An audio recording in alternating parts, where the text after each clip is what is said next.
What's up guys, welcome back to Fantasy Futures. We just wrapped up the first event of the season and the Cyberpunks did okay, top 38%, considering I had Cloud9 who didn't even make it through.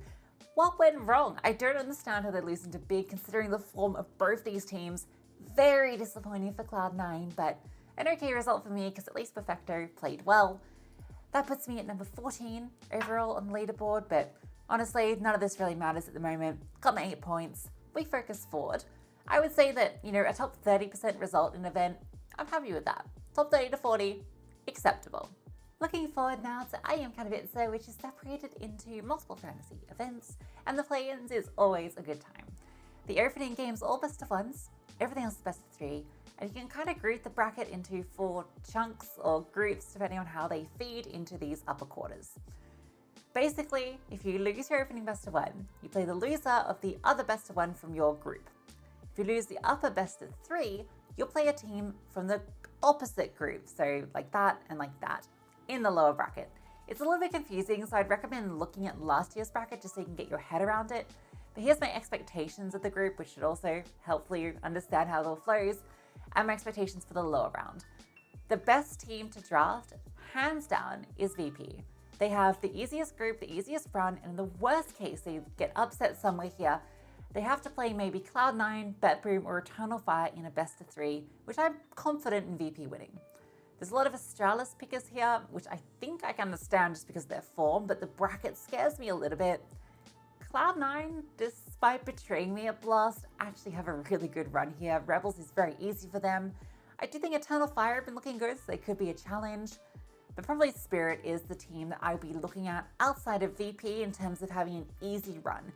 Spirit, VP, Cloud9, and then probably Astralis would be the teams I'd be looking at to comfortably go through the upper quarterfinals.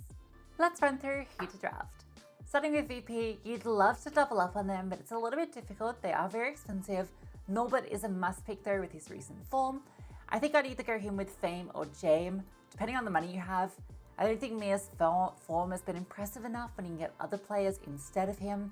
Whereas I feel like Fame is going to do really well against the worser opponents in their group, and James is always great.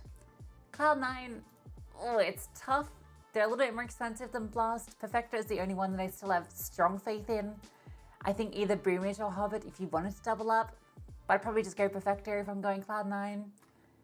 Furia's got a really tough bracket, so I'm not super confident on them, but Fallen at 185 is very interesting. They have Mongols the first game, so I can definitely see them winning that, but the difficulty is then, can they beat Spirit or Apex? I don't think so. Apex? Maybe do okay. My only concern with them is they've got Steeker back in, they're running with Sense still. They haven't really looked the best as of late. I still think there's a lot of good talent here, but losing Kixon has hurt this team a lot, I feel, and I'm not sure they're gonna have the same performances they did last year. Spirit though, they got DONK back. We finally get the debut on LAN with Shiro and DONK in the mix. This team is gonna do really well. They've got an easy group, so to speak, so I have a lot of confidence here. I think Chopper DONK is a great combo, makes sense, so many people are running it. I can also see people running Magix or Zontix. I gotta praise Zontix though. 208k, a little bit more than Magix, but his performances have been so great lately. Enjoyed what I saw from him at Blast. I think his decision making is great. And I actually think Chopper Zontix is a decent combo if you want to save some money. Eternal Fire. Xantaras, hard to justify when DONK exists for almost the same price, but players that I do want to highlight are Calix and Mercadia. Mercadia has stepped up a lot lately and is really kind of that second star behind Xantaras now. But Calix actually in CS2 has looked quite good in recent days. It feels like he's finding some good form, a little bit up and down still, but I think for 189, he's a bit of a steal. Betboom I always sleep on for some reason, but I do feel that this team is actually pretty good, and given that even if they lose their best of 1, on the other side of the bracket, the teams they have to face are pretty easy, so to speak. They're not a bad team to draft, particularly because I don't think a lot of people will be touching them. Kyron and Zorte, good choices.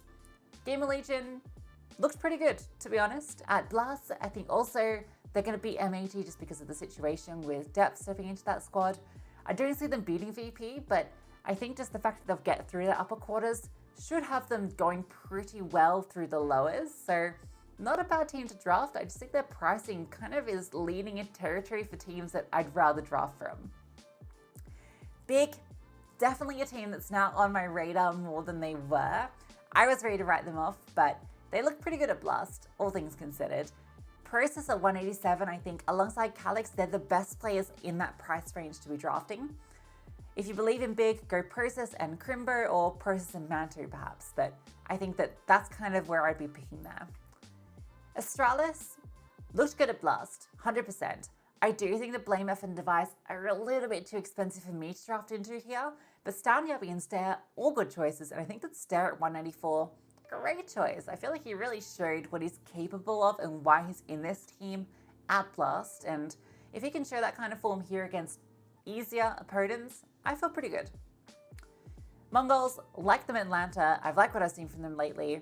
I think Senzu is the guy to pick if you want to bank on Mongols doing something disruptive. M80, you just can't really draft them, unfortunately. Lost their IGL, they got their coach stepping in. It's a bit sad, but can't really be drafted.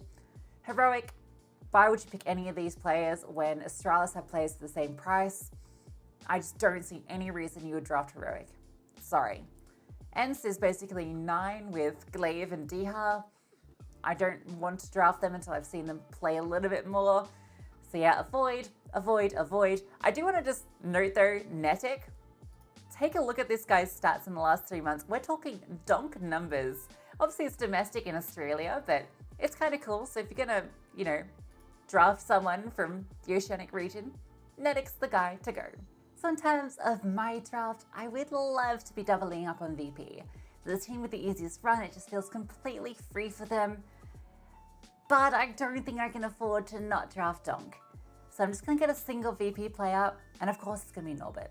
He's my must pick from VP. His price to performance ratio is through the roof, so gotta be Norbert. And that means we're gonna go down to Spirit. We're gonna grab the Donk Chopper combo that everyone is running. It's a single sim situation. I don't mind going with the crowd on this one, and I regret not getting Donk if he goes absolutely sicko mode. So Donk Chopper in the mix. That means the cash is not great, and we have to spread these final 2 picks pretty carefully. We're gonna start with a team that I'm quite comfortable going through, Astralis. I'm gonna grab Stare. I've already kind of said that I think that he is really well priced at 194. I think that Astralis go through comfortably, and his recent form has been quite good, even though he's a little bit inconsistent at times. I think for 194, can't really go wrong. That's going to leave me with enough money to grab Katowice as my final player. Katowice, I think his stats have been really great recently against some pretty good teams, including Mouse, who they beat. And I think a Tunnel Fire have a good run in this bracket, so I don't mind this choice at all. It feels like I've got some good firepower here around the Donk. That's going to be the Jedi. There's something about all these beards and the longer hair of Donk that reminds me of Jedi.